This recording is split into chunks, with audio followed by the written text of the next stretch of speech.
Ao vivo. Boa noite, meus amigos. Boa noite, meus irmãos e minhas irmãs.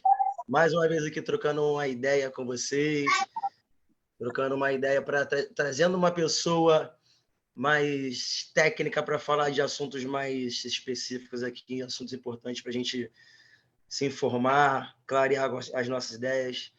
Então, uma ótima noite a vocês. Espero que vocês fiquem ligados, aproveitem bem cada informação, cada detalhezinho aí. A gente vai falar aí desse voto de cabresto, do coronelismo. Então, fica ligado para você saber o que é, para de repente você não estar caindo numa dessa. Isso é importante, beleza?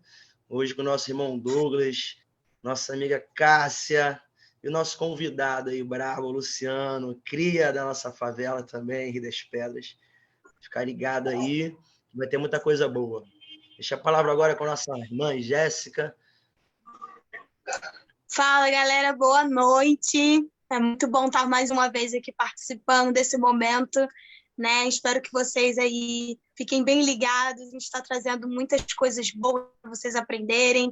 É muito importante. O conhecimento é única, ninguém pode tirar da gente. Então, quanto mais conhecimento, melhor, para a gente saber votar, para a gente entender como é que é, né, o nosso ser como sociedade. Então, vamos, que a gente tem muita coisa para aprender aí hoje e sempre. Salve, galera. Boa noite aí a todo mundo. É uma honra estar com essa galera pesada aqui, né? Peso pesado, galera da militância, da luta.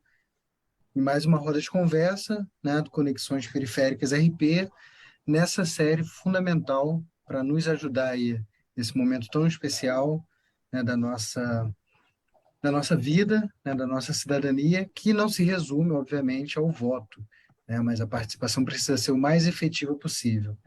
E aí, nessa série Eleições e Participação Política das Favelas, hoje o papo responsa é sobre voto de cabresto na atualidade. Será que ainda existe? Será que a gente ainda sofre essas possibilidades de pressão do voto de cabresto? Então, a gente vai trocar uma ideia sobre isso, vamos pensar sobre isso com uma mediação fundamental, né, do nosso convidado de hoje, que é o Luciano Silva, a quem eu já agradeço mais uma vez aí a presença, ter aceito o convite para estar aqui com a gente trocando essa ideia. Bom, o Luciano é professor de filosofia, graduado pela UFRJ e mestre pela PUC Rio, e é professor, além de cria da favela, como o Fernando muito bem enfatizou. Luciano é professor do pré-vestibular comunitário, Construindo o Saber, que funciona ali no CAIC, Euclides da Cunha, nossa casa, no lugar que o Conexões, Luciano, nasceu concretamente, a sua primeira atividade, né, foi ali no CAIC, que abriu as portas e que abre portas para projetos tão bacanas, para iniciativas, né, que são fundamentais aí para a nossa favela. Então, te agradeço mais uma vez, já te passo a palavra para dar um salve aí para a galera e fazer essa introdução para a gente começar a trocar ideia.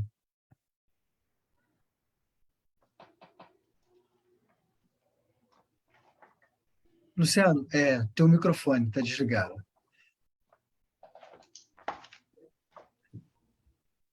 Opa, desculpa, foi sozinho.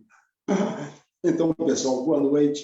Estou muito feliz pelo convite, sabe? E é com muito prazer que eu posso compartilhar com vocês algumas vivências, algumas experiências, não só da vida acadêmica, né? Mas também como cria, como vocês disseram, cria aqui no Rio das Pedras. E aí essa informação é muito bacana, Douglas, saber que vocês surgiram ali no CAIC, porque o CAIC tem uma história muito bacana, não só agora, recente, com relação ao Construindo Saber, o Predeste, a questão da educação popular, do pré-vestibular social, mas, cara, o CAIC, há muitos e muitos anos atrás, acho que 97, 98, tinha acabado de entrar na faculdade mais ou menos, conversei com a direção da escola e surgiu ali um dos primeiros shows de rock and roll no Rio das Pedras, cara. Conseguimos furar um pouco a bolha cultural aqui da nossa região e trouxemos bandas de Jacarepaguá. Inclusive, eu estava conversando com a bandinha na época, tocamos ali no teatro, né, Euclides da Cunha, o nome do teatro deles, né?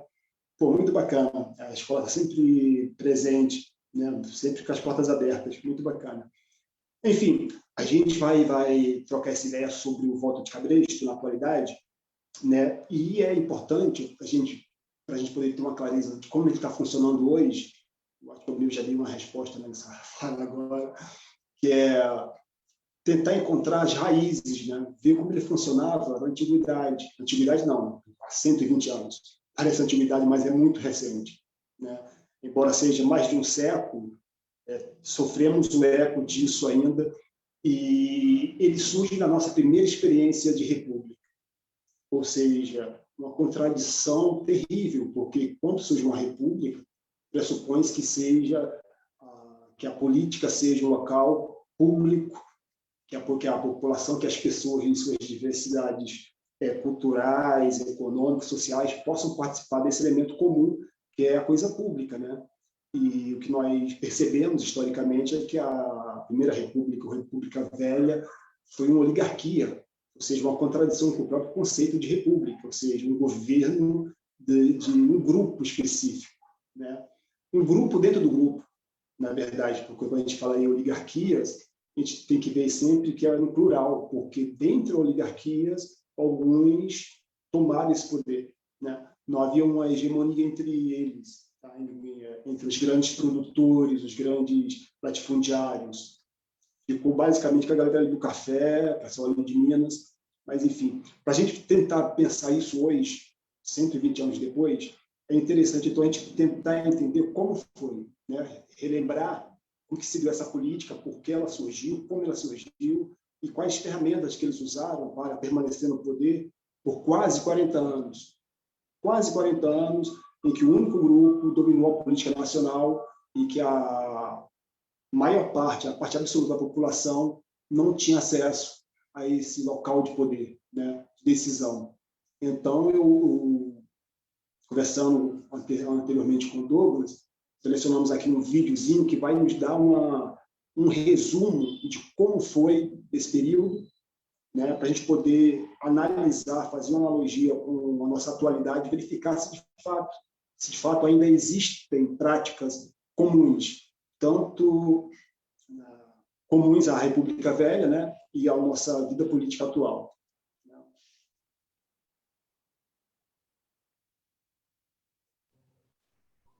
Pô, quando você bota o vídeo aí, Douglas, eu vou Opa, beleza. já aproveitando o embalo aí do Luciano, que ele falou do Kaique, você também falou do Kaique. Agradecer, né, velho?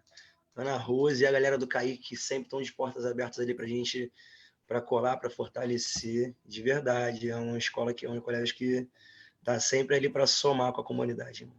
E agradecer também a NPC, que eu não posso deixar de falar jamais, sempre tem que falar dele aqui, e do Jornal Abaixo Assinado, que são nossos parceiros aí, né, velho?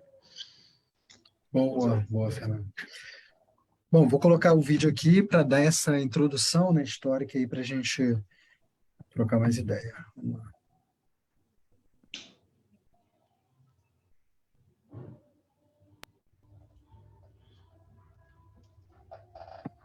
O coronelismo, um sistema político controlado pelos ricos fazendeiros no início da República no país, lá no fim do século XIX e início do XX, tem seus resquícios até hoje. Quem nunca ouviu falar de compra de voto, troca de voto? Pois é.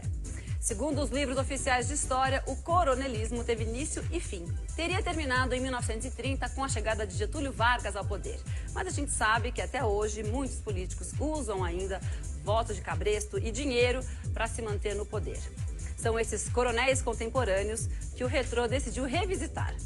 Ainda hoje você vai ver o que pensa ACM Neto, ele que é o herdeiro de um nome que virou sinônimo de poder na Bahia e que em muitos momentos foi ligado ao coronelismo por causa do avô, Antônio Carlos Magalhães. Mas antes, a gente vai mergulhar um pouco num arquivo de 1978. No telecurso segundo grau, o ator Gianfrancesco Guarnieri explica o coronelismo da República Velha. Educação permanente. Telecurso segundo grau. Atualização de conhecimentos. Exames supletivos.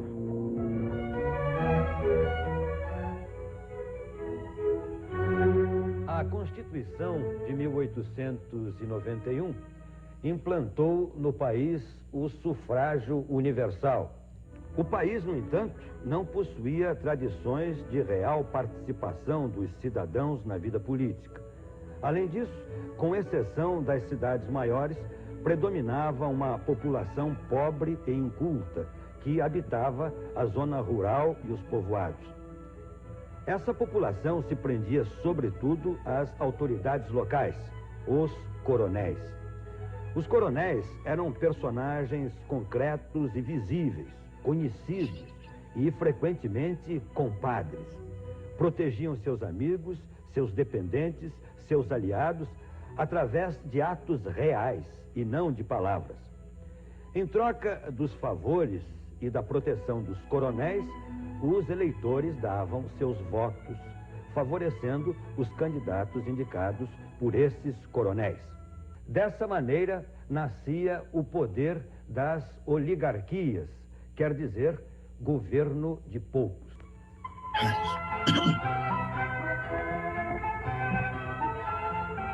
As relações pessoais de dependência entre os mais pobres e fracos e os mais ricos e fortes existiram no Brasil desde o período colonial. O isolamento, a falta de recursos e a ausência de administração organizada fez com que se estabelecessem laços de cooperação e solidariedade entre os senhores da terra, seus homens, seus parentes, seus agregados. Esse tipo de organização passou a desempenhar um papel político na República Velha através do coronelismo. O título de coronel foi a mais alta patente da antiga Guarda Nacional, criada por Feijó durante a regência. O posto era reservado aos mais destacados cidadãos, ou seja, aqueles de mais posses e influência.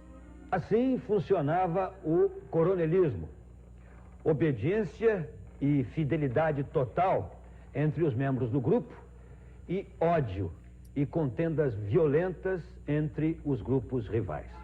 A influência dos coronéis se manifestava politicamente através do chamado voto de cabresto e das fraudes eleitorais. Assisti às manifestações feitas ao senhor em Acari. Amanhã o senhor vai passar por Currais Novos, município de que sou representante. Ali não haverá foguete, banquete, falação. E é provável que não lhe apareça ninguém com intuito de manifestação.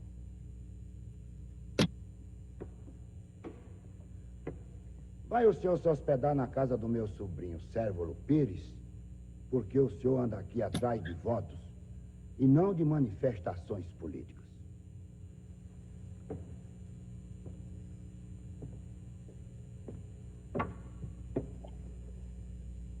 Tenho no meu município o que o outro no estado provavelmente não tenha. 800 eleitores. São seus.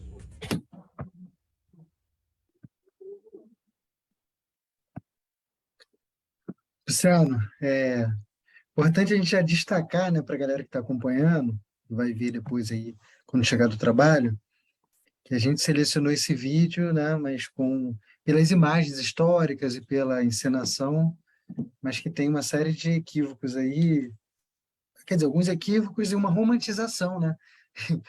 Eu senti uma romantização desse processo de coronelismo. Tá parecendo Gilberto Freire aí falando da escravização.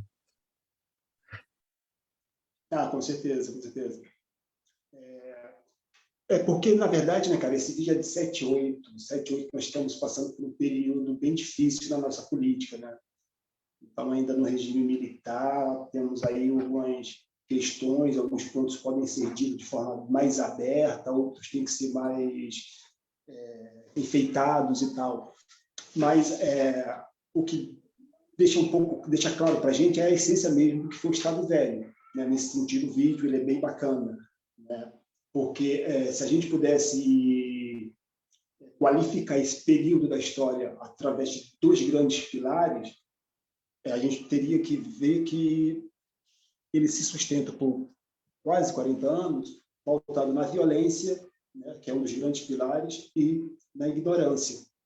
E isso é garantido, isso é assegurado, inclusive, pela Constituição, que foi citada no início do vídeo, né? Constituição de 1891, que ela, por ser quase que um copia e cola, sabe, Ctrl-C, Ctrl-V da Constituição norte-americana, então ela tem um caráter federalista. O que significa isso? Significa que o poder ele é fragmentado entre os estados e os municípios. Não há uma centralização como havia até pouco tempo atrás com o Império. Você não tem mais a figura central do imperador tomando as decisões políticas após ouvir conselhos, né? A palavra final acabava sendo do imperador. Mas com a República e com a Constituição, que vem à tona em 91, os municípios e os estados passam a ter um poder gigantesco, sabe? Município, por exemplo, um poder terrível, extremamente perigoso, que é uma das ferramentas que vai produzir o voto de cabresto. O município poderia organizar sua própria eleição. O estado podia organizar sua própria eleição, sabe? Então, se eu sou um fazendeiro, um anel, e eu vou organizar a eleição, é óbvio que eu vou ganhar, de uma forma ou de outra, né? Então, essa é uma das práticas muito, mas muito comuns desse período, né? Essa descentralização favoreceu muito a política do café com leite, a política das elites paulistas, né? Justamente porque você conseguia, pelos municípios, escolher o governador indica presidente, e com isso você faz uma permuta entre Minas e São Paulo durante quase 40 anos. Então, esse modelo federalista ajuda muito, né? Uma outra contradição importante dessa Constituição é que, embora uma república, ela garante para a gente que apenas um grupo de indivíduos da sociedade tenham cidadania. Como assim ter cidadania? Não são todos que têm o direito ao voto e a concorrer a um cargo eletivo, sabe? Nós temos aí a maioria da população completamente fora. Por quê? Porque o voto, ao contrário do que aparece logo no início do vídeo, ele não é universal. Não é universal porque a mulher está fora, a mulher não vota segundo essa Constituição, e os recém-libertos, a comunidade negra brasileira fica fora, 100% fora da participação política. Ou seja, não são considerados cidadãos. Por quê? Porque também é vetada a participação dos analfabetos. Ou seja, quem era alfabetizado nesse período certamente fazia parte de uma classe média mais ou menos alta aos filhos dos grandes oligarcas, sabe? Que tiveram a oportunidade de estudar fora do país, de conhecer as ideias liberais, de conhecer uma série de ideias e, inclusive, participar da construção dessa Constituição. Então, essa é a grande contradição, né, desse período, que vai fazer com que o voto de cabresto seja uma ferramenta fundamental. Porque, veja que interessante. Ô, Luciano, você está me dizendo, então, que aquela galera que até 4 anos atrás era escrava, né, porque o fim da escravidão vem em 88, em 91 nós temos a Constituição, e essa galera que antes era escrava passa a ser trabalhador, e esse trabalhador ele está fora do processo eleitoral. Mas se ele está fora do processo eleitoral, como que ele pode ser obrigado pelo seu patrão, o fazendeiro, a ir lá votar no candidato dele? E aí que entra o aspecto da fraude, né? O analfabeto não pode votar, não tem o direito de votar. Entretanto, como as eleições são organizadas pelos municípios, pelos coronéis, então você poderia muito bem mandar o seu funcionário, o seu trabalhador, já com o voto na mão. Chega lá e deposita na urna, chega lá e declara, porque essa também é outra característica importante. O voto nesse período ele é aberto. Todo mundo sabe em quem todo mundo votou. Com isso, você tem a possibilidade direta de alguém que não tenha agradado ou seguido as instruções do seu chefe eleitoral, do seu patrão, fazendeiro do local, de sofrer as consequências de não ter seguido a sua orientação, sabe? Por isso que esse período é marcado pela violência. Uma das características desse período é a violência política. Né? A violência política, ela está... Isso é um consenso entre todos os historiadores que debatem, que estudam, que pesquisam esse período. Tem uma série de divergências sobre alguns aspectos, mas esse de que a violência e o abismo entre quem é cidadão e quem não é, quem pode votar, quem pode eleger e quem não pode, isso aí é consenso entre os autores, né, os estudiosos. E um outro aspecto também, que é o segundo pilar da República Velha, é justamente a ignorância. Nós temos uma população completamente ignorante no sentido de que não tem acesso à informação, simplesmente porque não tem a formação educacional básica, formal, porque a Constituição de 91, olha que coisa bacana, a Constituição de 91, ela retira a obrigatoriedade do ensino ser oferecido pelos estados. Então, nem estado nem município tem a obrigação de alfabetizar. Com isso, você cria um mecanismo de poder incrível, porque se você não quer aumentar o número de participantes das eleições, se você não quer aumentar o número de cidadãos participantes da eleição, porque você já tem um controle por via da fraude, por via da violência, então você retira a possibilidade de que essas pessoas sejam educadas. Ser educado significa, minimamente, ter o conhecimento das letras, dos números, ser capaz de escrever o próprio nome, porque escrever o próprio nome já pressupõe que essa pessoa ganhou o direito a ser cidadã, sabe? Já pode participar de forma totalmente autônoma como cidadão, o que não é favorável. Então, essa é uma outra grande contradição da República Velha, né? Que é você criar mecanismos que afastam as pessoas, no caso, a maior parte da população, em sua maioria ex-escravos, da participação política. E pensando nesses aspectos, a violência e a ignorância como ferramenta de manutenção do poder oligárquico, como nós poderíamos pensar o voto de Cabresto no contexto atual, né, na política atual? Como nós poderíamos verificar isso? E aí já vou estar respondendo a pergunta, né? Eu acredito que nós vivemos, sim, o regime de voto de Cabresto. Se não totalmente por conta da superação do esquema da fraude, se a gente conseguiu sair do esquema da fraude, e essa é uma vitória importante, é um avanço importante, como nós vimos na semana passada, a grande entrevista que vocês tiveram com o Bruno, sabe? Com o surgimento de alguns elementos, de alguns avanços na legislação eleitoral. O voto ser fechado e a mudança na forma de realizar a eleição.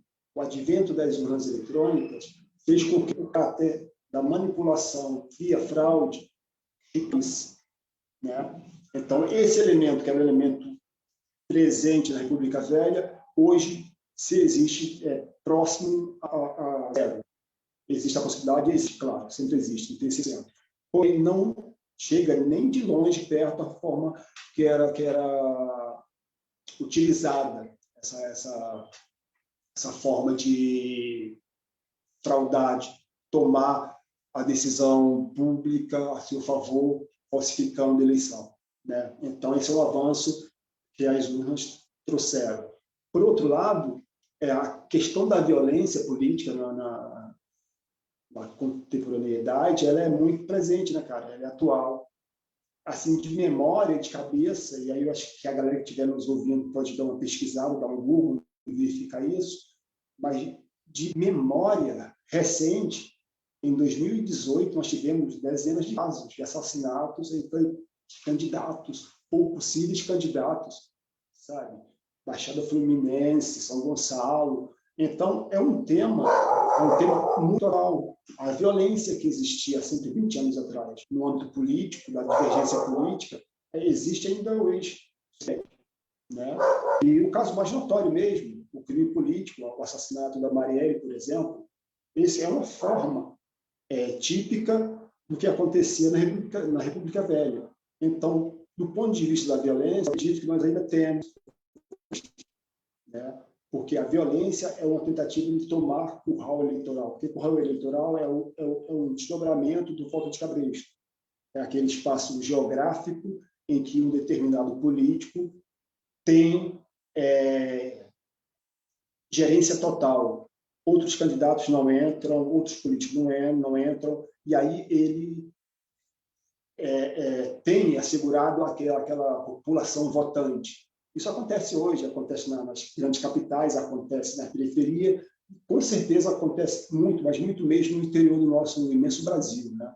Então, por conta desses dados, desses fatos, eu sou levado a acreditar que exista mesmo. E um segundo aspecto do voto de cabresto é o elemento da educação. Se era fundamental que a pessoa fosse alfabetizada para poder participar, para ser considerada cidadã no período da República Velha, a educação hoje ela funciona como uma forma de libertação, porque você pode reconhecer esses mecanismos, né? Entretanto, e talvez seja a nossa grande luta, entretanto, existem movimentos que fazem com que a ignorância acabe predominando. Quando você divulga informação falsa, quando você faz uso de fake news, que é o que está em voga, né? E nós vimos que na última eleição isso aí foi uma enxurrada. Quando você faz isso, quando você engana a pessoa, quando você sonega a informação correta, quando você falsifica a informação, você está forçando a pessoa a ignorar fatos, realidades, para que a pessoa possa ter preferência por um candidato e não por outro. Então, o mecanismo das fake news, o combate direto à própria educação, sabe? Porque nós sabemos que quando a pessoa consegue entender minimamente o que está acontecendo à sua volta, ela é capaz de identificar certos elementos. Por exemplo, uma característica atual do voto de cabresto, que eu considero talvez uma das mais perversas, é aquela que eu chamo de voto de cabresto metafísico. Cara, na República Velha, o coronel chega e diz, olha, vai lá e vota no meu candidato, ou então vota em mim. O cara é um funcionário. Se o cara é um funcionário, é óbvio que naquele período não tinha distinção de função, de trabalho. Um trabalhador rural, que trabalha fazendeiro, ele faz de tudo um pouco. Ele vai cavar um poço, ele vai fazer uma cerca, ele vai tomar conta, fazer segurança na madrugada, então ele faz de tudo, inclusive votar. É meio que natural para alguém que não está acostumado, o que é um sistema político participativo, até nunca participou. Até então, nós tínhamos o Império, então ninguém sabe o que era a experiência do voto, né? Isso há 120 anos atrás. Hoje, nós temos grupos poderosos que fazem uso da crença popular para determinar metafisicamente qual é o candidato que ele deve votar. Sabe? Estou me referindo a líderes religiosos que pegam os seus fiéis, pessoas que acreditam que, de fato, aquele indivíduo está ali para lhe dar uma orientação espiritual, alguém que está participando do processo de salvação de sua alma, e faz com que essa pessoa vote um candidato que, segundo muitos desses caras, são indicações divinas, como se Deus tivesse preocupação com quem vai ou vai ganhar ou quem vai perder uma eleição, né? Então, eu também vejo isso como uma faceta contemporânea no voto de cabresto. E não à toa que nós temos, nos últimos 20 anos, a bancada evangélica é uma das maiores, mais poderosas, sabe? E aí, uma forma de combater, voltando, estou me repetindo o tempo todo, porque isso tem que ser muito repetido mesmo, uma forma de combater é justamente a educação, cara. Porque por mais que eu tenha crenças, além da crença, eu também desenvolvi uma característica que é própria do ser humano, que também é a dádiva de Deus, que é a capacidade de pensar, de raciocinar. Porque, vejam só, se chega um indivíduo e me diz, Luciano, o nosso Criador pediu para que você votasse no fulano X. Beleza, eu vou lá e voto. Mas aí, 4 anos depois, o mesmo líder religioso chega e me diz, Luciano, nosso Criador pediu para você votar no Igor. Calma aí, tem alguma coisa errada, né? Tem uma coisa errada. Não tem como um ser onisciente, onipresente, tem um conhecimento atemporal, possa ter mudado em 4 anos de opinião. Estou falando isso porque a bancada ela já apoiou o governo do PT no passado, inclusive a segunda candidatura da Dilma, eu lembro bem, teve uma polêmica sobre uma discussão sobre o aborto, que se seria ou não, se deveria tocar à frente ou não, mas enfim, acabou não tocando. Logo depois, está apoiando o golpe de 16 e logo depois votando em peso no atual governo. Sabe? Para perceber essas sutilezas, é necessário que se tenha um mínimo de desenvolvimento crítico. Mas para isso é necessário não só a experiência de vida, mas também uma formação formal, né? Fazendo aqui uma tautologia. Porque é necessário, né? Porque a galera não se dá conta de que, como assim? Sabe? Então, quero abrir agora para a gente debater, continuar avançando nesses pontos e saber se vocês concordam comigo ou não, se vocês veem que se esses pontos que eu levantei procedem mesmo, se vocês concordam, discordam, se vocês têm outros elementos a trazer para a discussão, mas, assim, de momento, o que eu mais vejo, e vejo de forma gritante, é a violência política permanece quase exatamente a mesma, só não é mais porque o voto é fechado, e a violência simbólica, que é a imposição pelo poder, seja de um patrão religioso. Sabe? Porque não tem como a gente não ver o constrangimento de um funcionário em que chega um patrão e diz: olha só, festa aqui de periquito, nós vamos fazer um vídeo que vai circular o país e o mundo todo, em que você vai defender o candidato X. Amigo, se eu sou funcionário e o meu patrão me pede para fazer algo do tipo, e eu dependo daquele trabalho para sobreviver para comida em casa, eu vou ter que mensurar o que é mais importante, a comida da minha família até o final do mês, ou fazer um papel ridículo, fantasiar de periquito, fazendo vídeo em defesa de um candidato específico, sabe? Então, são esses elementos que estão presentes na nossa política, que estão presentes hoje, estavam presentes em 2018, e que me dão a clareza de que, de fato, ainda temos esse mecanismo que está diretamente vinculado ao voto de cabresto. Enfim, assim, em termos resumidos, é mais ou menos o que eu penso. Meu irmão. Cara, se tu chegou a falar ali, eu até pensei em entrar com a minha fala ali, mas você estava falando de um assunto muito interessante. Mas chegou a falar deu exemplo de um voto de cabresto que eu ia já te perguntar. A minha pergunta ia ser: pô, Luciano, tu consegue passar para a gente aí o que seria aí, quais seriam os coronéis de hoje em dia, quais as formas de voto de cabresto? Já ia te perguntar, você chegou a dar o exemplo do pastor, que covardemente usa o dom da sua palavra ali, usa toda a sua articulação e a sua persuasão para direcionar, né, as ideias de um fiel, de um cristão ou de um religioso. E aí eu te perguntar, além desse, que é muito escrachado e, se não o mais, é um dos mais covardes que tem, é uma das mais, de forma manipulação, é uma das piores, conseguiria passar para a gente que tipo de coronéis você consegue enxergar aí? Para, de repente, até deixar quem está assistindo, quem vai assistir, ligado, porque às vezes a gente está passando por uma situação sem nem estar ligado, e nem sempre é só necessariamente ali dentro de um culto, dentro de um templo, diretamente do político em si, né? Fala para mim se tu consegue visualizar para a gente aí, por favor, meu irmão. Fernandão, vê se eu entendi, vê se foi exatamente isso que você perguntou. Você quer saber se eu consigo vislumbrar um agente político, além do religioso, que tem uma influência na decisão de pessoas, ou seja, que acabe impondo a sua autoridade, seja econômica ou política, a um grupo grande de pessoas. Nesse sentido? Isso, quem ocuparia ali aquela figura do coronel hoje, atualizado?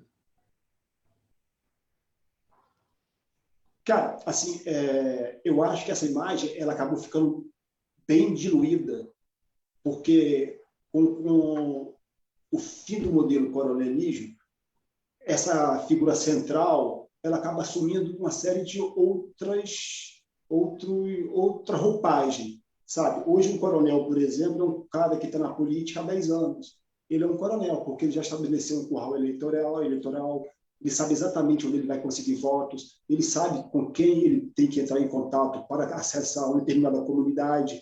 Então, esse político que transformou a política em uma forma, uma carreira, sabe?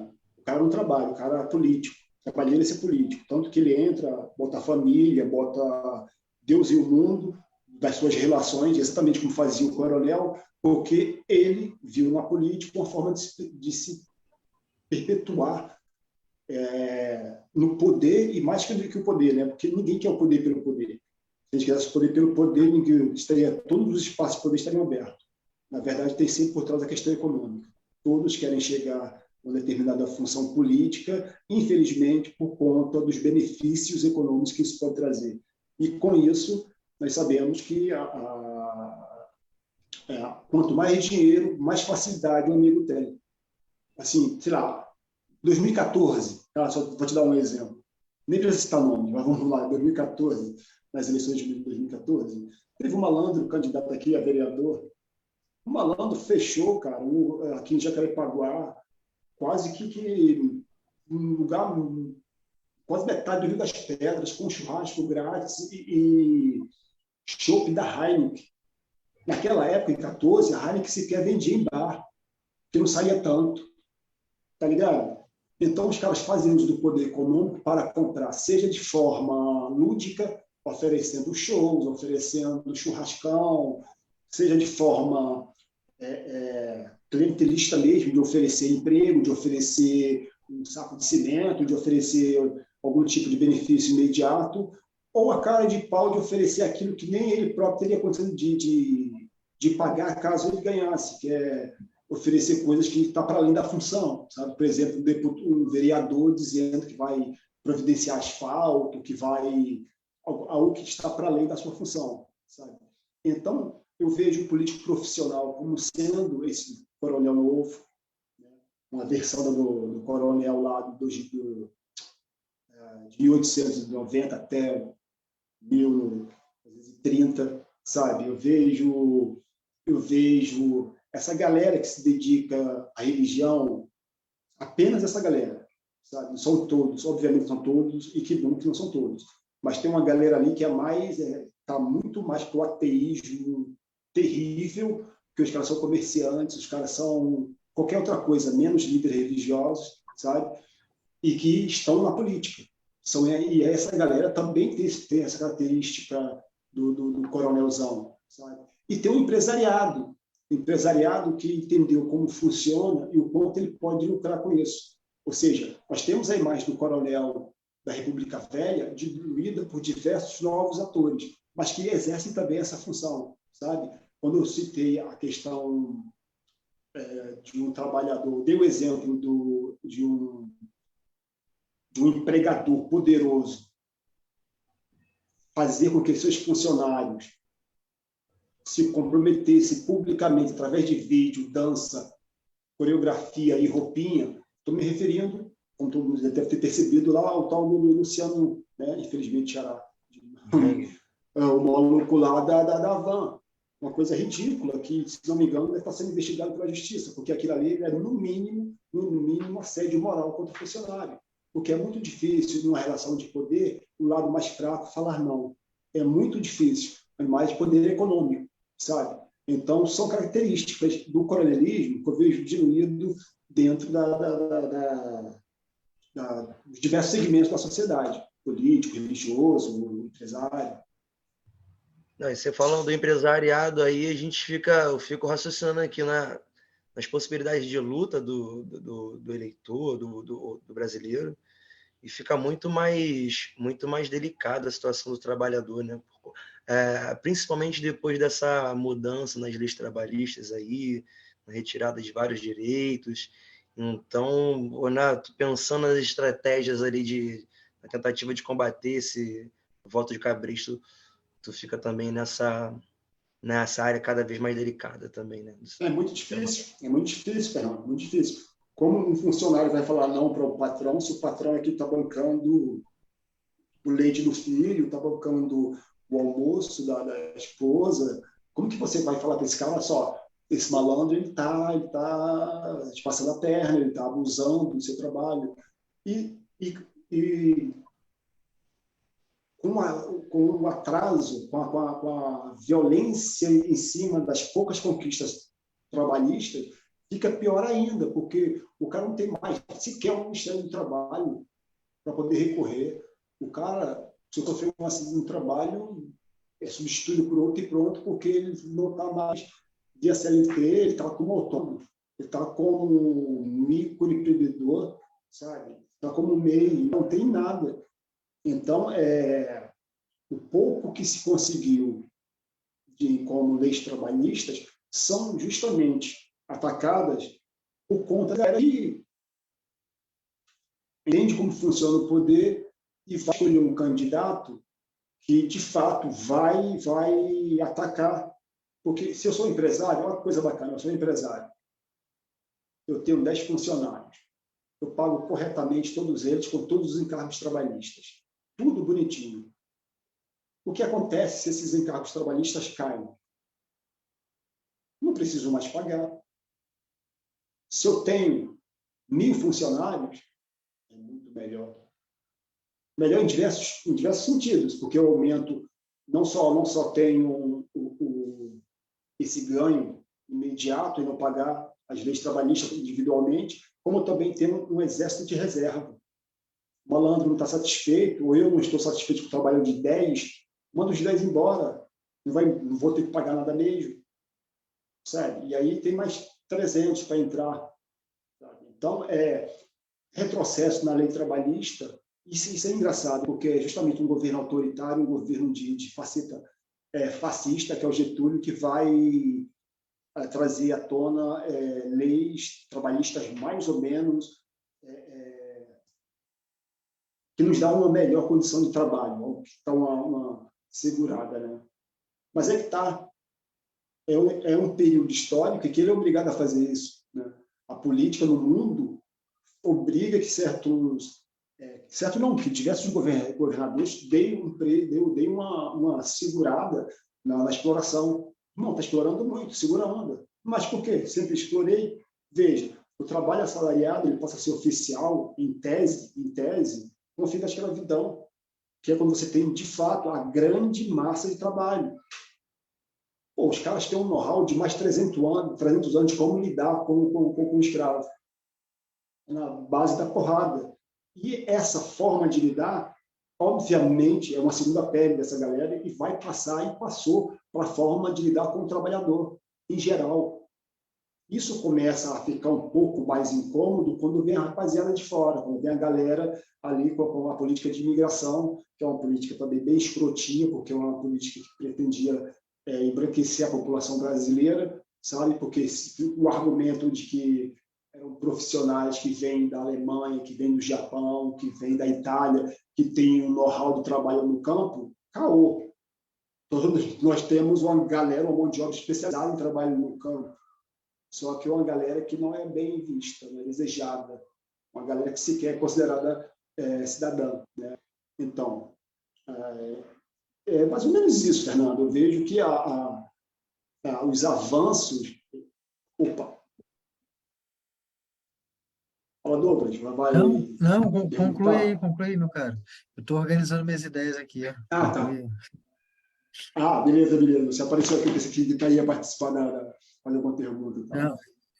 Então, para concluir, estou aqui comentando com o Fernando, é que quando um desses coronéis vestido de empresário escolhe determinados políticos, ele escolhe justamente porque ele sabe que ele vai ter vantagens significativas. E essas vantagens significativas representam o retrocesso para o outro lado. E não adianta, não tem como. Sabe?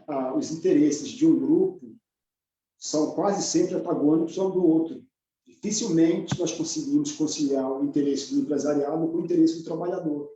Muito raramente. Só em condições extraordinárias. E era uma dessas condições extraordinárias que eu estava comentando com o Fernando, né, que é quando eles precisam necessariamente acalmar os ânimos do trabalhador, porque o mundo está passando por uma literal revolução. Pô, na Rússia, os trabalhadores passaram um rodo na família czarista, irmão. Tomaram o poder, fecharam a Rússia, tomaram tudo que é latifúndio. E isso corre o risco disso se expandir para o mundo. Então, a galera, quando começa a dar favorecimentos, não é favorecimento, é uma forma de você conter o ímpeto do trabalhador, né? O ímpeto revolucionário do trabalhador. Acho que é mais ou menos isso. Não à toa a OIT, né? Organização Internacional do Trabalho, que vem para dar essa apaziguada aí. Exato. E eu tô fazendo aqui uma síntese aqui na minha cabeça, Luciano, para organizar minhas ideias e a galera que está chegando agora, né? Na conversa aqui, estou vendo a galera chegando. Dá um salve aí para o Vinícius, para o Diego, João. Que é o seguinte, você colocou, né? É importante a gente ter essa base histórica, para a gente falar de votos cabristas na atualidade, é fundamental a gente entender a história, né? E aí ele surge lá no período regencial, como você, né, falou. Pô, vem a República, a contradição da República, né? A gente inicia a República, né, num período em que Dom Pedro II, né, estava com 5 anos, tem que assumir, entre aspas, o governo e coloca aí os grupos oligárquicos para poder comandar o negócio. Aí vai surgir a ideia da guarda cidadã, né? E isso está ligado diretamente à propriedade de terra, certo? Ou seja, os coronéis, os grandes proprietários de terra, usavam desse espaço, dessas terras, desse poder econômico e político local, para poder trocar junto ao presidente, né, na época, né? Então, eles tinham esse controle e trocavam isso para fazer a manutenção do presidente. E aí, ao contrário do vídeo, né, que coloca de maneira mais romântica, né, de favores e tal, era na força mesmo, com jagunços, né, com voto de cabresto propriamente e tal. E aí, trazendo para... O voto não era secreto, então o cara estava lá, inclusive as charges que você mandou, vou até colocar aqui para a galera ver, mostra justamente esse movimento, né, de que a galera ia votar, como o voto não era secreto, não tinha autonomia nenhuma, segurança nenhuma de poder escolher aí quem ia votar sem colocar a sua vida em risco. Não é isso? Aqui algumas charges aqui para que ilustram de maneira até pejorativa, como se fosse um burro, mas na verdade era uma pessoa que estava sendo obrigada àquela situação. Era uma pessoa mais simples, mais humilde, o cara estava ali com o seu jagunço, né? Tinha força bélica também, não era só uma força econômica e política, ele usava da força bélica para poder obrigar as pessoas a votarem. E aí, quando a gente pensa nessas charges, a gente lembra muito dos territórios, né, das localidades favelizadas, né, que tem esse controle também, é uma das formas do voto de cabresto, do coronelismo atual, né, que a gente vivencia, é do crime organizado. Você citou aí da internet, né, a questão da desinformação, da fake news, né, hoje tem estruturas de robôs, de fato isso existe, isso influencia muito no voto. Tem a religião, obviamente, infelizmente tem pastores que se aproveitam da fé das pessoas, da humildade, da simplicidade das pessoas para poder obrigá-las a votar em um determinado candidato. E outra parada que eu acho importante, queria que você comentasse, Luciano, é em relação da rádio, porque a rádio foi a continuidade do poder econômico dado pelas terras, né? A radiodifusão, porque quando vem ali a Constituição de 85, né, os caras começam a ter um poder de mídia que vão influenciar o tempo todo, né, seja no controle da informação, seja na invisibilização do seu oponente e tal, das coisas que o seu oponente poderia, né, apresentar de proposta. Então, isso aconteceu inclusive em eleições anteriores, com manipulação do debate, né? Corte ali da edição, não era ao vivo, então a gente resgata isso aí na história. Eu queria que você comentasse esse poder da rádio e da TV, que hoje eu acho que está passando um pouco para a internet, né? Não à toa você tem aí esse, sei lá, o nome que se dá, né? Que foi, agora saiu, né, da Câmara dos Vereadores, foi expulso, teve o mandato cassado, tem um grande poder midiático junto, né, como youtuber, usando aí da internet, e infelizmente pode vir a voltar. Um outro ponto que eu acho fundamental também é o ponto do econômico-social. A gente vivencia nas favelas, nas periferias, um poder econômico nos quais os, né, sobretudo o legislativo, tem centro social, tem, né, dá uma assistência social em troca, e não em troca direta, mas isso influencia na hora do voto, né, como se fosse papel, né, do legislativo ter centro social. Ele faz isso para poder, ao invés dele brigar lá por política pública, né, e garantir uma renda básica, em garantir um salário melhor, enfim, melhores condições de educação, etc., ele faz um lobby ali, consegue colocar isso, oferecer isso nas favelas, as pessoas precisam, estão numa urgência, não são burras por isso, né? Não são boas por isso, mas tem essa emergência de algumas coisas que lá o Estado está sucateado. Queria que você comentasse, por favor, um pouco isso. Perfeito. Sim, cara, eu acho que sim, a mídia exerce hoje, sim, e não só hoje, né? Nós sabemos que a principal rede de televisão brasileira, nós sabemos como que ela surge, qual o grupo político que ela apoia, apoiou para se tornar o que é, e sabemos o quanto as redes televisivas, de radiodifusão, quanto elas influenciam. E influenciam diretamente, porque a partir do momento que você divulga uma informação distorcida ou simplesmente omite a informação, principalmente em relação a pessoas públicas que estão concorrendo a cargos eletivos, você está decidindo em quem as pessoas vão votar.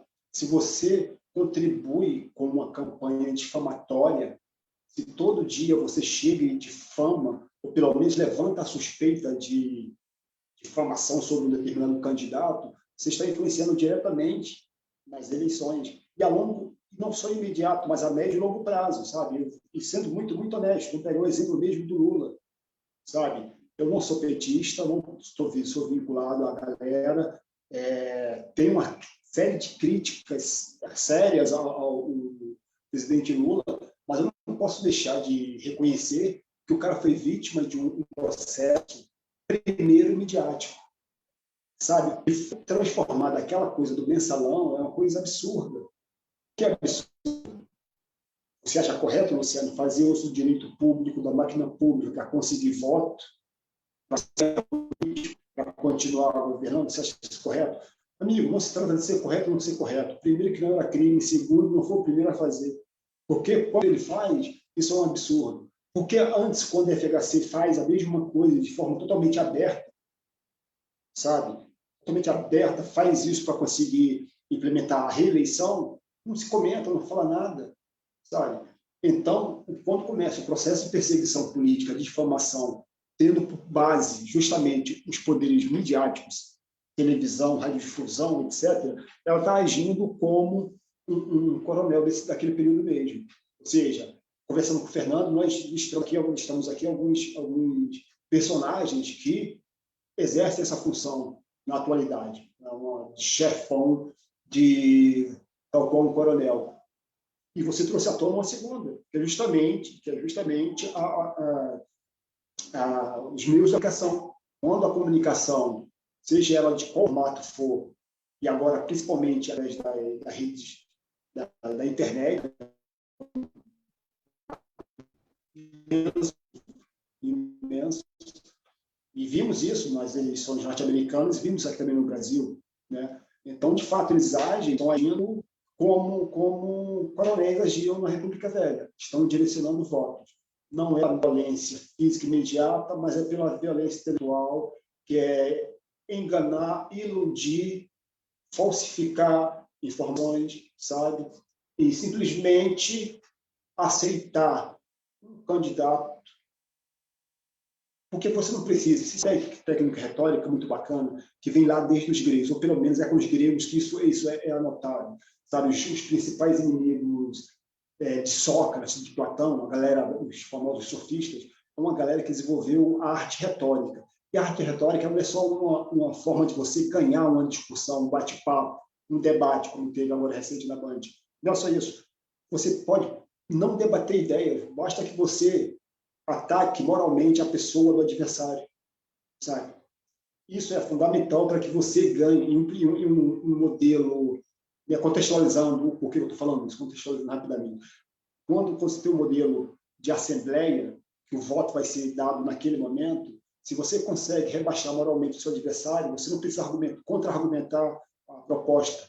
E é isso que a mídia tem feito ultimamente, é isso que os robôs, as fake news têm feito, sabe? Você desconstrói a imagem da pessoa justamente para, daqui a 5, 10, 15 anos, o que vai estar no imaginário popular é fulano de tal é isso. Não, amigo, isso foi uma fake inventada há não sei quantos anos, já foi desmentido tantas vezes, mas até ser desmentido, de fato, ser assimilada, já era. Sabe? As pessoas vão guardar, vão trazer isso, e essa é uma forma, assim, de você direcionar uma eleição. Né? Você citou um exemplo, bom que também foi feito pela Globo. Eu lembro, eu naquele ano, eu acho que eu não votei naquele ano ainda não tinha 16, mas votei no ano seguinte. Foi em 89, quando Lula, de novo, concorrendo contra o Collor. E a Rede Globo editou de tal forma que a população visse o Collor como um grande salvador. E é tão poderosa a mídia, né, os meios de comunicação, que a mesma poderosa que colocou o cara, que participou diretamente para que o cara entrasse, é ela que vai organizar também a saída dele alguns anos depois. Então, de fato, os meios de comunicação exercem esse poder. Nós temos que estar atento a isso. Tem que estar muito atento, porque através de sutilezas, sabe? Sutilezas narrativas, eles estão implementando políticos, estão colocando candidatos, estão direcionando o olhar da galera. Então, sim, concordo com você, Douglas. Os meios de comunicação exercem esse poder. E o outro aspecto que você citou, né, foi sobre a forma como o legislativo ocupa o espaço social, um espaço que é deixado, né?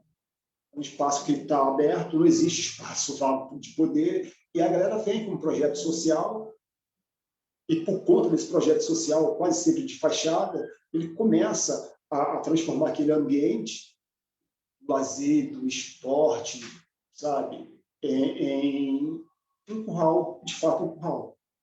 Porque quando você não tem a presença do Estado, uma política pública séria e ampla, e não a política eleitoreira, algum eleitoreiro vai se ocupar desse espaço e vai fazer. Isso é extremamente comum. Todos nós conhecemos comunidades, para além da nossa, nós sabemos como isso funciona. Sabe? Centros culturais são quase sempre trampolim político para o indivíduo. Né? Ou seja, não é necessariamente uma política pública ou interesse público. E muitos desses casos, a galera está preocupada com o seu. Não é o interesse público, não é o interesse da comunidade. E sim uma forma de conseguir alcançar aquilo que ele, enquanto indivíduo, quer. Ele quer instrumentalizar a comunidade, quer se aproveitar da comunidade simplesmente para conseguir seus votos, e daqui a 4 anos ou 8 anos ele volta para novos serviços, novos, né? Enfim, concordo sim, Douglas. Cara, eu já queria embarcar nessa conversa aí, já trazendo para a realidade de Rio das Pedras, irmão. Mas eu queria jogar uma ideia aqui na conversa, já jogando uma questão para vocês aí, para refletirem, porque assim, Rio das Pedras é um lugar de trabalhadores, irmão. Só que é um lugar de pessoas passantes, né, irmão? De pessoas que vêm de um lugar para tentar a vida aqui no Sudeste, e muitas vezes voltam, muitas vezes, quando conseguem se estruturar um pouco melhor ali financeiramente, saem, vão para um lugar um pouco mais, enfim. E aí, vendo esse cenário aí, a gente acaba visualizando que que a gente, de repente, não consegue construir, não de uma forma tão ampla, de repente, uma memória tão enraizada, ou não uma memória tão enraizada, mas a gente não consegue construir assim de forma generalizada para a comunidade inteira esse ímpeto de construir uma unidade, de repente. E aí, nesse movimento, como é que a gente... já que cada um está pensando no seu mundo ali, no seu quadrado, já porque, né, a gente está aqui para batalhar para uma condição melhor individualmente, então vou sair daqui a pouco, não preciso me preocupar basicamente tanto com a localidade. Como é que a gente constrói, mano, essa gana de melhorar e de construir junto e de tomar, né, para si, tomar para a gente o que é nosso, que é a comunidade, que não é de outros, não é de uma força maior, enfim, é a do povo trabalhador que construiu isso aqui. Você bem disse aí, antes de entrar na live, que, você chegou aqui quando era tudo mato. Então, você viu quem construiu, você sabe como funciona, você sabe quem, de fato, são os verdadeiros donos. É isso que... a minha questão, de fato, eu fico elaborando, pensando coisas aqui. Como é que a gente constrói essa força identitária aí, generalizada ou maior, para criar um movimento? Assim.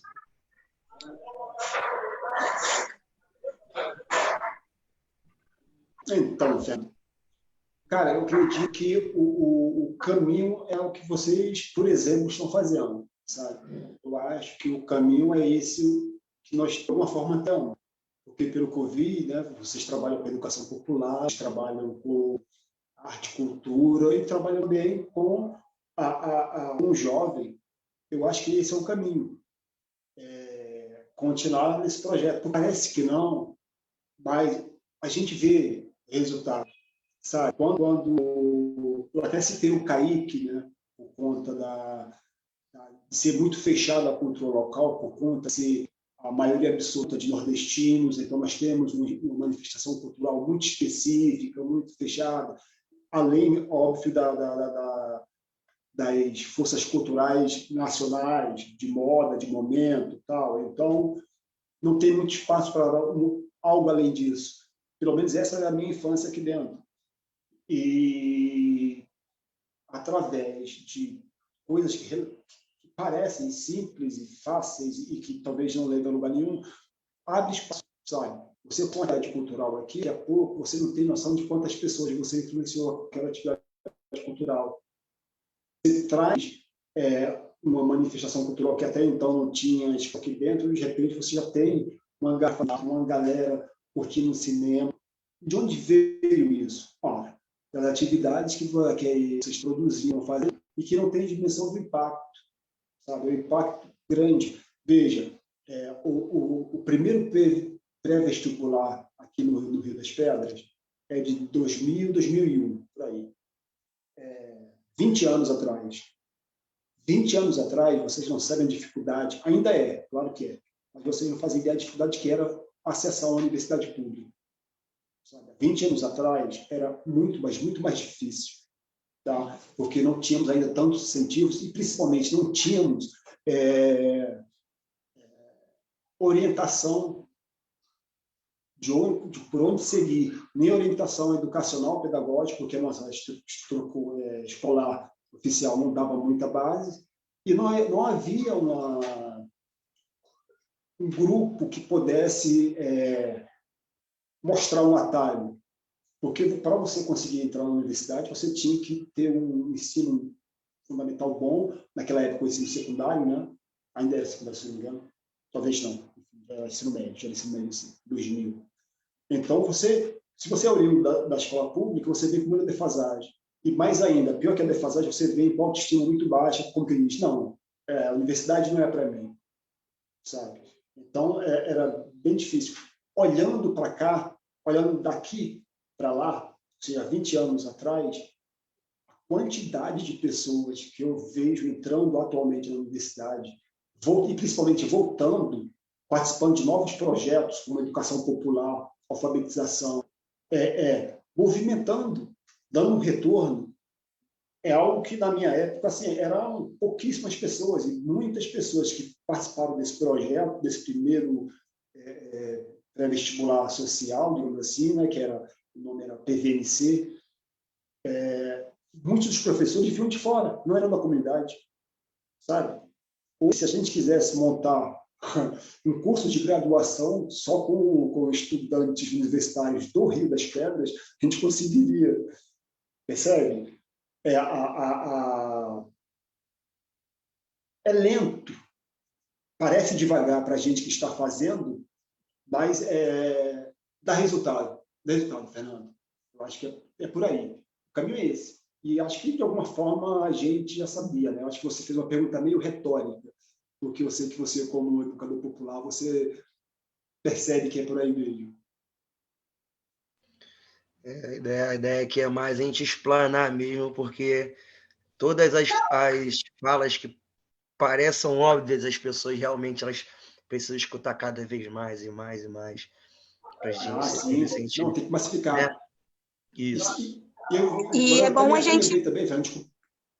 Opa, sim. Nós, como jovens, no caso, a gente também começar a botar isso no pensamento dos jovens, né, de hoje em dia, que eles podem, sim, gostar de política, querer entender, para que eles consigam mostrar na família deles o que pode e o que não pode acontecer. Olha, atenção, isso aí, se alguém te oferecer alguma coisa em troca do seu voto, não faça isso. Então, ele ser um porta-voz dentro de casa. Então, isso é bem bacana, né? O que a gente já está fazendo, comunicando, explicando às pessoas, né? Para que elas possam entender o que significa o real motivo do voto, né? Da eleição em si, tentar entender, né? Tem muita gente falando, eu vou votar só para presidente. Não, entendo que tem deputado federal, deputado estadual e senador. Então, não é só presidente, tem muitas outras coisas. Vamos entender a função de cada um, né? E é muito importante a gente mesmo colocar isso para frente, mostrar para os jovens que eles têm que entender e que eles têm que passar isso, né, para as famílias, né? Enfim, que eles possam continuar a querer entender sobre política e querer mostrar a força para que a gente possa mudar aí cada vez mais, porque o futuro são eles que vão fazer aí a decisão dos nossos futuros também. Então, muito importante, muito bacana a conversa, eu estou muito feliz. Mas é isso mesmo, Jéssica. E detalhe, tem uma coisa muito importante, assim, que eu fico, sabe, às vezes preciso compartilhar. Algum tempo atrás, a educação, uma forma de libertação desse modelo de coerção política, que tem a ver com o nosso tema, política digital, a educação sempre foi combatida, mas ela foi combatida como por negligência. Não se tinha investimento suficiente, não se tinha uma política pública eficaz para o aumento de crianças na escola, o jovem estar na universidade, uma coisa muito, muito eficaz também, porque você combate a educação negligenciando. Só que nós estamos num momento, isso ficou muito evidente a partir da última década, em especial depois de 18, que eles partiram para a ofensiva. Ou seja, o educador, a professora, o professor, não são apenas negligenciados. Agora nós somos atacados frontal e diretamente. Sabe? É um projeto político que tenta silenciar o professor sobre conteúdos verificados a partir de documentos. Como alguém que chega e diz, olha, professor de história, de filosofia está doutrinando. Onde? Isso é um documento oficial, são documentos, são pesquisas. Ninguém está inventando, eu não estou inventando. A gente não está inventando a ideia do colonialismo, a gente não está inventando, isso é documento, é prova, sabe? É um fato.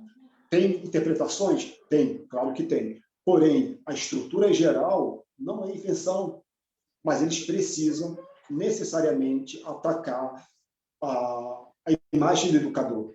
Não bastando agora isso. Agora, veja, eu vou contar uma situação inusitada que me aconteceu recentemente. Né?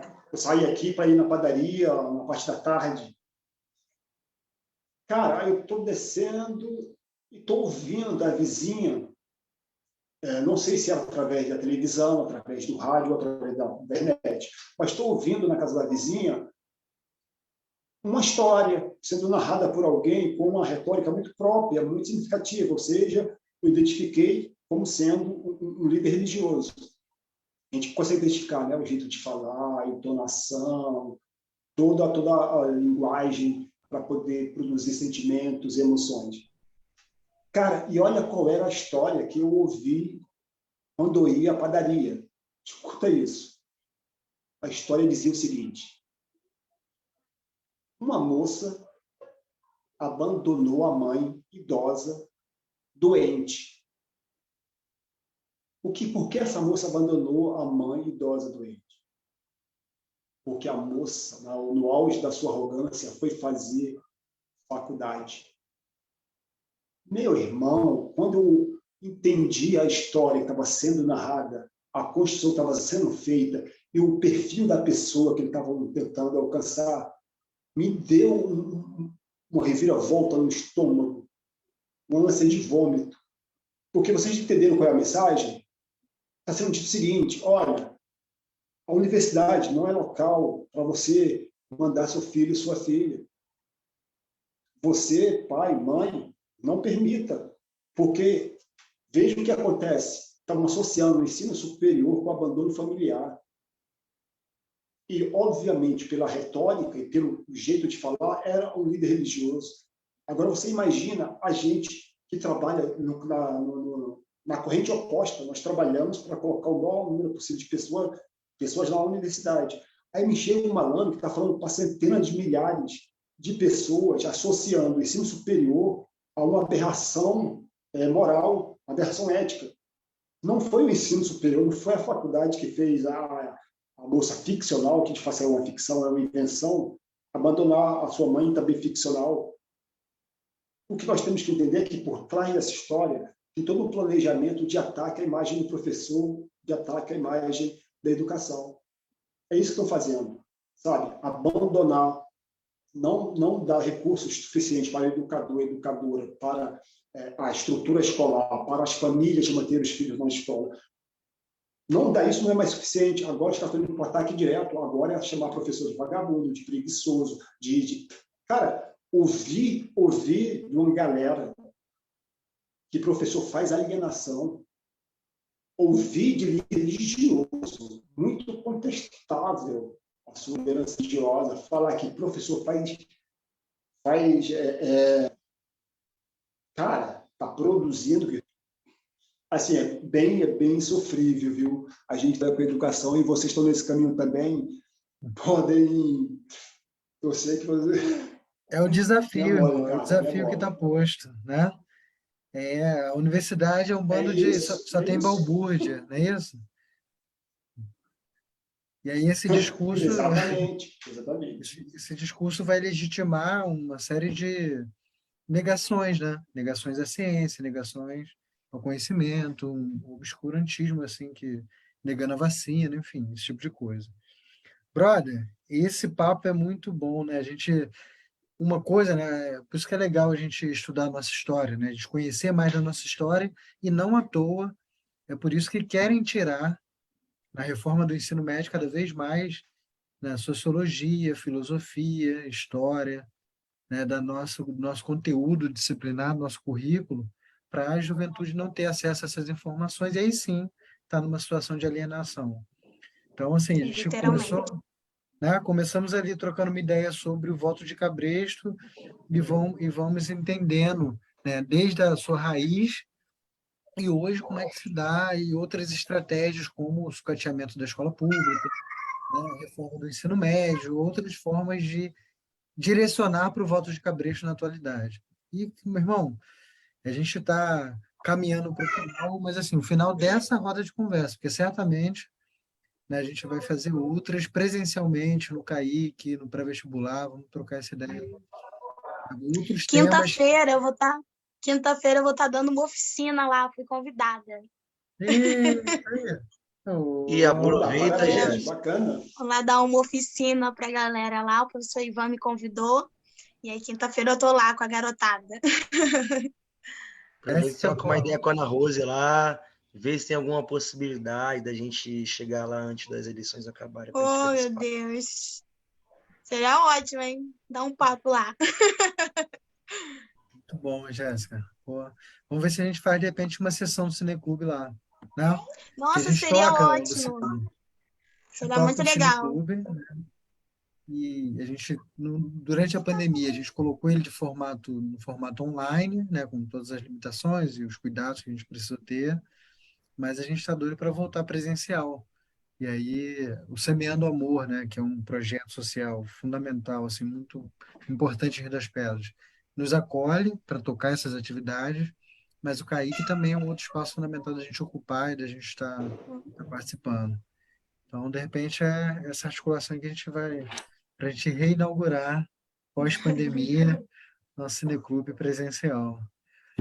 Bom, deixa eu aproveitar aqui que eu estou falando para poder me despedir da galera, anunciar a roda de conversa, antes de passar aí para o Luciano, fazer suas considerações finais, só reforçar aqui, Luciano, que semana que vem a gente tem uma última roda de conversa sobre temas específicos ligados às eleições, à participação política, né? Como esse tema fundamental que você pô, aprofundou aqui, fez a gente refletir, foi fundamental a sua contribuição aqui na nossa formação. E aí, na semana que vem, a gente vai trocar uma ideia sobre sistema político eleitoral, né, as funções das deputadas e senadoras, sobretudo, né, com olhar para o legislativo, mas, obviamente, também vamos falar do executivo. E aí a gente vai receber para trocar essa ideia o Daniel Henrique Ferreira, né, que é cientista político, professor de sociologia da UF, da Universidade Federal Fluminense, né, doutorando em sociologia pelo Instituto de Estudos Sociais e Políticos lá da UERJ, né, o IESP. Então, o Daniel vai estar aqui com a gente para a gente trocar essa ideia, é muito importante. Todo ano a gente, né, todo ano eleitoral a gente reforça essa conversa, mas ainda assim tem muita gente com dúvida, muita gente chega lá na hora para poder pegar um papelzinho e escolher, ou decepcionado com a política, vota nessa galera aí que, né, tiririca, enfim, esse tipo de coisa. Infelizmente é um voto de protesto, a gente entende isso, mas é fundamental a gente entender também que a gente precisa escolher com mais criticidade, acompanhar mais e não participar somente com o voto. Para além disso, quero convidar a galera que nos acompanha para o seguinte: a gente vai receber no Conexões uma série de candidaturas, né, do campo progressista, de esquerda, né, uma galera que não tem espaço, geralmente, não tem grana para poder estar aí na televisão, tem maior tempão de propaganda, né, não consegue entrar em alguns territórios devido ao crime organizado, e a gente vai receber essas candidaturas para trocar uma ideia, para a gente conhecer suas propostas, né, então tem uma série de pessoas bacanas que vale a pena a gente conhecer para diversificar e sair, às vezes, desse voto, né, encabrestado, né, que nem de cabresta, encabrestado que nos impõe em algumas situações. Então, fiquem atentos, a gente vai começar com um camarada que é cria de Rio das Pedras, né, o Patrick Oliveira, vai estar aqui no dia 5, né, então, na semana que vem. Na terça-feira, a gente fecha esses temas ligados às eleições, mas na segunda, a gente já abre, a segunda-feira, semana que vem, trocando essa ideia com essas candidaturas. Então, vai acontecer dia 5, tem dia 7 não, por causa do feriado, mas enfim, vai acontecer aí ao longo da semana até chegar até o final de setembro. Então fiquem ligados, ligadas, que vão ser certamente papos bacanas aí para a gente conhecer outras possibilidades de participação também pelo voto, beleza? É isso, Luciano, meu irmão. Prazerzaço, muito obrigado aí por estar aqui com a gente, tá? E foi um prazer enorme e aprendi muito, certamente, coisas aí para levar para outros espaços. Com a palavra aí, galera. Pô, cara, eu que agradeço, estou muito feliz de participar, trocar essa ideia, trazer experiências, porque o mais importante é essa dinâmica da troca, da conversa, da experiência, porque não há outro caminho, né? Não, a informação ela está aí há muito tempo e ela precisa ser sempre afirmada. Temos que trazer de volta. A nossa tarefa como educador, cara, é exatamente essa, né? A cada dia inventar a roda novamente. A cada meia hora está reinventando a roda. porque é muito difícil. O sistema educacional, político, social em que vivemos, de exclusão, de preconceito, é tão pesado, é tão violento, que há essa necessidade de reinventar a roda a cada segundo. Eu fico muito feliz e agradecido por vocês terem me dado a oportunidade de estar aqui participando, ouvindo, conhecendo o projeto de vocês, que é muito bacana, e poder contribuir com essa, se não uma roda, pelo menos uma rodinha de, sabe, que ajuda a levar daqui até ali e a gente continua indo. Muito obrigado mesmo. Obrigado, Douglas, Fernando, Jéssica. Foi um prazer. E, Fernando, vamos tocar esse projeto aí, tu mencionou aí mais cedo. Boa, meu irmão. Vou te falar, tô ansioso. Já falei, cara, já troquei várias ideias com o Douglas pra gente marcar botar esse projeto para frente, de botar os cria da favela para bater um papo. Já tô ligado que, pô, você aí como um bom rio-das-pedrense, você foi o rei da rock santeiro, tava naquelas áreas ali, com certeza, já foi muito. Então, tem uma galera que não tem nem noção do que é isso. Que referência é essa da rock santeiro? Então é importante a gente falar, sacou? Eu quero o mais rápido possível a gente bater esse papo. E é isso, meu irmão. Vamos sim. Muito obrigado pela participação, pela disposição de vir trocar essa ideia com a gente, de mostrar que das Pedras aqui, apesar de não ter uma praça para a galera trocar uma ideia como antes, de não ter uma área de lazer para a gente ver nossas crianças ali brincando com tranquilidade. Apesar disso, a gente tem muita gente que se importa, que tem condições de trocar uma ideia, de se informar, de ajudar, de contribuir. E, pô, a tua fala, a tua contribuição aqui pode ter certeza que não foi menos que gigante. Obrigado pela tua participação e pela disposição. Já nós nos encontraremos, possivelmente no Caique. Amém. Se Deus quiser, e com aquela molecada toda, já para fazer esse movimento se expandir e a gente unir e fortalecer a união. Tá? Obrigado, rapaziada que está assistindo a gente. Foi um prazer trocar essa ideia com vocês. Obrigado, Douglas, Jéssica, a galera que está aí por trás fazendo o movimento do coletivo continuar. Jéssica, Cássio, Jean, Paula. É isso. Fiquem ligados nas próximas conversas. Semana que vem tem mais. Espero que vocês tenham aproveitado, que tenham curtido, cada fala aí, que com certeza foi importante. Um abraço. Até mais, até semana que vem. Obrigada aí, galera, né, por ter participado aí, por aqueles que ainda vão assistir. Foi muito bom participar aqui, poder, né, partilhar um pouquinho, poder conversar, poder entender.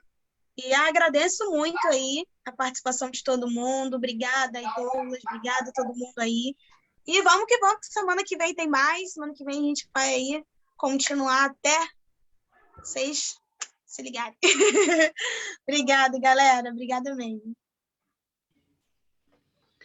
Valeu, meus irmãos. Ótima noite para vocês. Fiquem Boa com noite. Deus. Um abraço. Boa noite, galera. Tchau. Valeu, beijo. Tamo junto na luta.